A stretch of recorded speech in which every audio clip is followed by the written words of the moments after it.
Halo semua, perkenalkan nama saya Maria Yemi Madongoran, NIM 2005092028, kelas AB4E, Program Studi Administrasi Bisnis, jurusan Administrasi Niaga Politeknik Negeri Medan.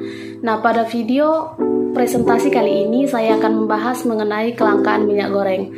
Kelangkaan minyak goreng terjadi di berbagai daerah di Indonesia dalam beberapa bulan terakhir. Hal ini kemudian menyebabkan harga minyak goreng naik hingga 2 atau 3 kali lipat di pasaran. Sejauh ini, pemerintah telah melakukan berbagai kebijakan dan pengaturan batas kuota ekspor sawit hingga mengatur distribusi minyak goreng serta menindak penimbun produk minyak goreng. Namun, kelangkaan minyak goreng di pasaran tetap saja terjadi sehingga terdapat antrian panjang para ibu rumah tangga untuk dapat membeli minyak goreng dengan harga di atas normal. Peneliti Pusat Studi Ekonomi Kerakyatan atau Pustek UGM, Dr. Hempri Suyatna, mengatakan persoalan kelangkaan minyak goreng ini disebabkan oleh banyaknya faktor mulai dari meningkatnya harga CPO, gangguan distribusi, hingga aksi penimbunan minyak goreng. Nah, dalam video ini saya akan menjelaskan mengenai faktor apa sih penyebab kelangkaan minyak goreng dan bagaimana cara mengatasi kelangkaan minyak goreng tersebut. Sebelum melanjut mengenai faktor penyebab kelangkaan minyak goreng, ada baiknya kita tahu apa sih kelangkaan itu. Kelangkaan adalah kondisi di mana kita tidak mempunyai cukup sumber daya untuk memuaskan semua kebutuhan kita. Dengan singkat, kata kelangkaan terjadi karena jumlah kebutuhan lebih banyak dari jumlah barang dan jasa yang tersedia. Kelangkaan bukan berarti segalanya sulit diperoleh atau ditemukan. Kelangkaan juga dapat diartikan alat yang digunakan untuk memuaskan kebutuhan jumlahnya tidak seimbang dengan kebutuhan yang harus dipenuhi. Kelangkaan mengandung dua pengertian. Yang pertama, alat pemenuhan kebutuhan tidak cukup untuk memenuhi kebutuhan. Dan yang kedua yaitu untuk mendapatkan alat pemuas kebutuhan memerlukan pengorbanan yang lain. Baiklah, yang pertama kita akan membahas mengenai faktor penyebab kelangkaan minyak goreng. Yang pertama, faktor penyebabnya yaitu naiknya harga minyak nabati. CPO atau crude palm oil merupakan salah satu jenis minyak nabati yang paling banyak diminati oleh pasar masyarakat dunia. Saat ini harga CPO di pasar dunia sedang mengalami kenaikan mulai dari $1.100 Amerika menjadi $1.340 Amerika. Nah, akibat dari kenaikan CPO tersebut, produsen minyak goreng lebih memilih menjual minyak goreng ke luar negeri dibanding ke dalam negeri. Produsen akan mendapatkan keuntungan yang lebih besar apabila menjual minyak goreng ke luar negeri. Nah, faktor penyebab yang kedua yaitu pemerintah mencanangkan program B30. Apa sih program B30? Program B30 adalah program pemerintah untuk mewajibkan pencampuran 30% diesel dengan 70% bahan bakar minyak jenis solar. Nah, menurut informasi yang saya dapatkan dari detik.com, saat ini konsumsi yang seharusnya digunakan untuk minyak goreng menjadi digunakan untuk produksi biodiesel.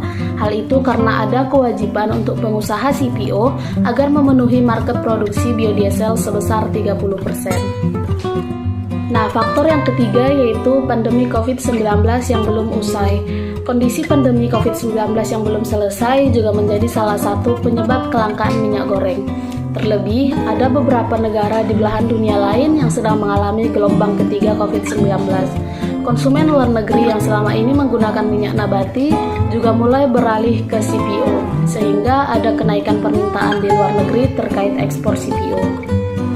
Nah, faktor penyebab yang keempat dan yang terakhir yaitu proses distribusi dan logistik.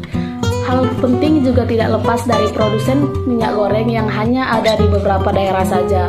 Sedangkan proses distribusi minyak goreng itu harus dilakukan ke berbagai daerah di Indonesia. Hal itu menyebabkan kenaikan harga distribusi minyak goreng.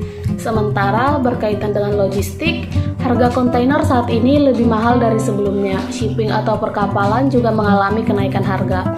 Faktor itu mendorong harga kebutuhan minyak goreng mengalami kenaikan. Naiknya harga minyak goreng ini juga akan mendorong inflasi secara umum. Dampak yang ditimbulkan dapat mempengaruhi beberapa sektor, diantaranya sektor industri makanan, sektor industri rumah tangga, dan semua produksi yang menggunakan bahan baku minyak goreng. Nah, setelah membahas beberapa faktor penyebab kelangkaan minyak goreng, Di sini saya juga akan membahas bagaimana sih caranya mengatasi kelangkaan minyak goreng, atau apa sih yang udah dilakukan pemerintah untuk mengatasi kelangkaan ini. Nah, kebijakan yang telah dilakukan pemerintah untuk mengatasi kelangkaan minyak goreng ini itu yang pertama, pemerintah lebih gencar melakukan operasi pasar serta melakukan berbagai langkah inovatif, misalnya dengan memotong jalur distributor sehingga bisa menekan harga minyak. Nah, yang kedua yaitu pemerintah juga perlu melakukan atau memperkuat proses pengawasan distribusi termasuk soal ekspor CPO hingga distribusi minyak goreng di dalam negeri. Nah, cara mengatasi yang ketiga yaitu menaikkan pajak ekspor minyak goreng. Seperti yang sudah dibahas pada faktor penyebab kelangkaan minyak goreng, harga minyak goreng dunia mengalami kenaikan dari yang awalnya seharga $1.100 Amerika menjadi $1.340 Amerika. Nah, untuk itu pemerintah perlu menyeimbangkan kebutuhan dalam negeri dan luar negeri. Nah, upaya yang keempat yaitu pemerintah dapat melakukan relaksasi atau pengenduran kewajiban produsen untuk memenuhi kebutuhan biodiesel 30%. Persentase biodiesel bisa dikurangi menjadi 20% selama masa gejolak kelangkaan minyak goreng terjadi. Nah, jika dirasa masih cukup tinggi, bisa diturunkan lagi menjadi 15%. Baiklah, sekian video presentasi yang dapat saya sampaikan. Semoga bermanfaat. Akhir kata saya ucapkan terima kasih.